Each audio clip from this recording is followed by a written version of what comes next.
Welcome to The Explainer. Today, we're diving into an ancient deathbed scene that honestly holds one of the most fascinating micro to macro literary mysteries out there.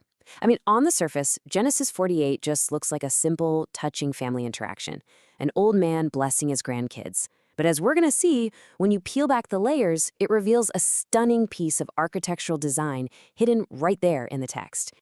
So here is the big question we're exploring today.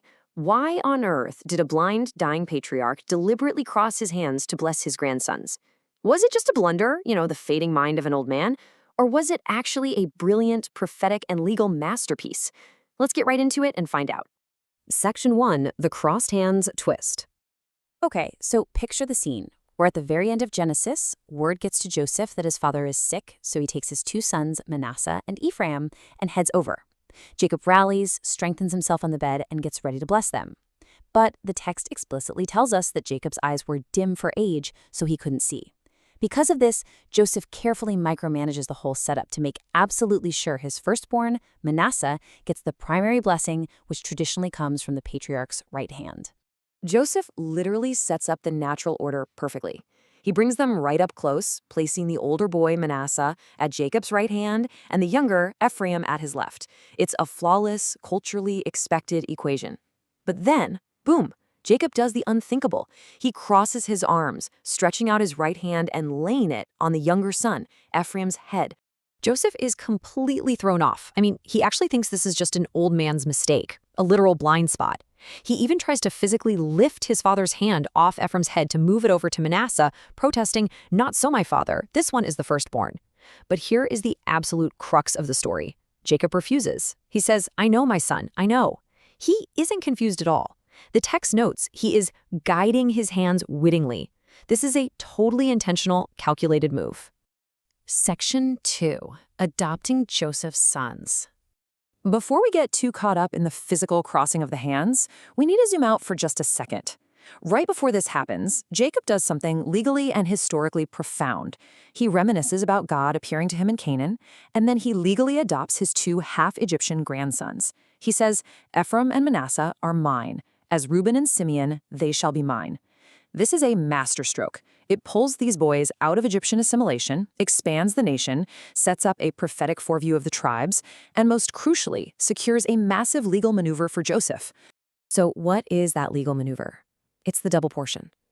In the ancient world, the firstborn naturally had the legal right to receive twice the inheritance.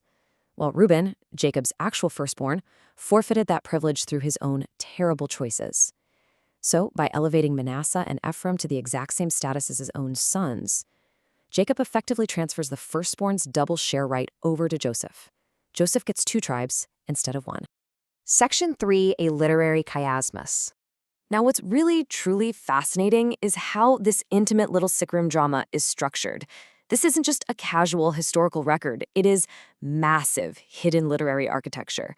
The author of Genesis constructed what scholars call a chiasmus. If you're not familiar, a chiasmus is a symmetrical literary structure. Think of it like a textual mirror. You present ideas in one order, A, B, C.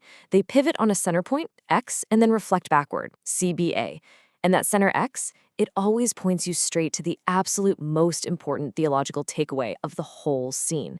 When you look at the symmetry of this narrative, it is breathtaking. It is perfectly mirrored. The A sections match up with promises about returning to the land of Canaan. The B sections match the bringing and blessing of the sons.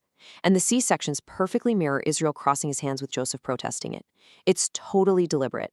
And all of that symmetry points directly to the center, the pivot point X, which lands squarely on verses 15 and 16. This is a surprising climax where Israel says, "The angel which redeemed me from all evil, bless the lads." By focusing entirely on the boys and crossing his hands, Israel is fundamentally bestowing the ultimate blessing upon Joseph himself. Joseph is blessed through the blessing of his sons. Section 4, the primogeniture reversal pattern. Now, zooming out even further to the macro level, this crossed hands moment isn't just some isolated weird incident. It perfectly caps off a major structural motif woven throughout the entire book of Genesis. Throughout the whole text, we constantly see this deliberate tension. On one side, you have the natural expectation, the biological, legal rights of the firstborn, represented right here by Manasseh. But on the other side, we see God's unexpected election and the consistent, repeated elevation of the younger sibling, represented by Ephraim. You can literally map out this pattern of primogeniture reversal across multiple generations, from Cain and Abel to Esau and Jacob, all the way to Manasseh and Ephraim. It proves this isn't a one-off anomaly. It's a highly unified, intentional literary design containing recurring narrative features. The text is practically shouting at us that God's grace and calling absolutely do not rely on human biology or expected social hierarchies. And you just have to appreciate the beautiful irony here. Think about it. As a young man, Jacob used outright deception and his own blind father Isaac to steal a blessing that belonged to his older brother. But now, as an old, blind father himself, he openly, honestly, and wittingly executes God's will without a shred of deceit. He has finally learned that God's plan of reversal doesn't require human trickery to succeed. Section 5. The Unexpected Blessing. Let's wrap up by exploring the profound philosophical impact of all this, because honestly, it goes way beyond ancient inheritance laws. As highlighted by Chabad scholars, there's a really deep psychological resonance to this pattern. The natural laws of the world are basically predictable, right? The older gets the blessing, the strong conquer the weak. But humanity is granted the unique free will to defy basic natural instincts. The first just represents our automated natural impulse. Just as Abraham bravely stood alone against his entire culture, as Rebekah made the unnaturally generous choice to water a stranger's camels, and as Joseph made the incredibly difficult, totally unnatural choice to forgive the brothers who literally sold him into slavery, Jacob's crossed hands symbolize the exact same thing. It is the elevation of human free choice over mere biological automation. Ultimately, the number 2, the second son, is chosen repeatedly in Genesis because it represents the power to deliberate. It represents the profound ability to offer another perspective, to pause, to actually choose, and to break free from whatever is expected.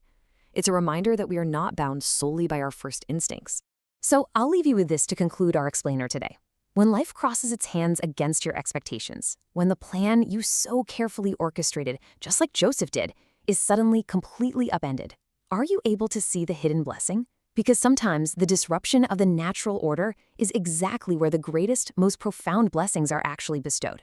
Thanks so much for joining me, and keep looking for that hidden architecture in everything you learn.